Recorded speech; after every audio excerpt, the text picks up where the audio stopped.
दोस्तों, स्वागत है आपका मूसा की कहानी के भाग 2 में। निर्गमन की शेष पुस्तक और लेव्य व्यवस्था की पूरी पुस्तक तब घटित होती है जब इस्राएली सीने की तराई में छावनी डाले हुए होते हैं। परमेश्वर ने मूसा को मिलाप वाले तंबू का निर्माण करने, जो कि यात्रा में साथ चलने वाला एक तंबू था जिसे आसानी से इकट्ठा किया जा सकता और कहीं भी ले जाया जा सकता था, और आराधना के लिए बर्तनों और याजकीय वस्त्रों को बनाने के लिए विस्तृत निर्देश दिए। और वाचा का संदूक उसके लोगों के मध्य में परमेश्वर की उपस्थिति का प्रतीक और साथ ही साथ ऐसा स्थान था जहां पर महायाजक प्रति वर्ष प्रायश्चित के कार्य को पूरा करेगा। परमेश्वर ने मूसा को स्पष्ट निर्देश दिए हैं कि परमेश्वर की आराधना कैसे की जानी चाहिए, और लोगों के मध्य शुद्धता और पवित्रता को बनाए रखने के लिए दिशा निर्देश दिए गए। गिनती की पुस्तक इसराइलियों को सीने से प्रतिज्ञा की गई भूमि के किनारे तक पहुंचते हुए देखती है, परंतु जब 12 में से 10 जासूस इसराइल की भूमि को अपने अधीन करने की अपनी क्षमता के बारे में एक बुरी रिपोर्ट को प्रस्तुत करते हैं,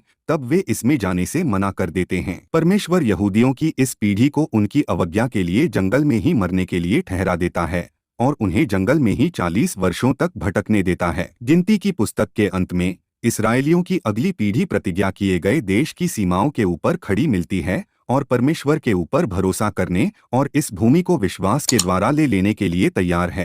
व्यवस्था विवरण की पुस्तक मूसा के द्वारा लोगों को परमेश्वर की बचाने वाली सामर्थ्य और विश्वासयोग्यता का स्मरण दिलाते हुए लोगों को कई प्रकार के उपदेशों को देती हुई दिखाती है। वह व्यवस्था का दूसरा पठन देता है।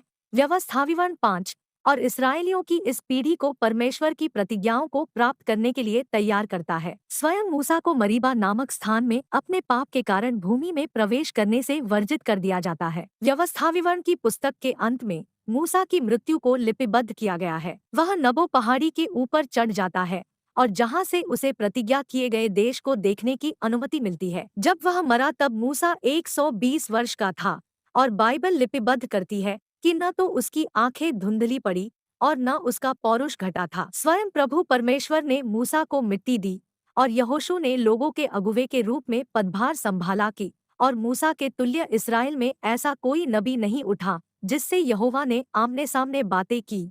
और उसको यहोवा ने फिरौन और उसके सब कर्मचारियों के सामने और उसके सारे देश में सब चिन्ह और चमत्कार करने को भेजा था, और उसने सारे इस्राएलियों की दृष्टि में बलवंत हाथ और बड़े भय के काम कर दिखाए।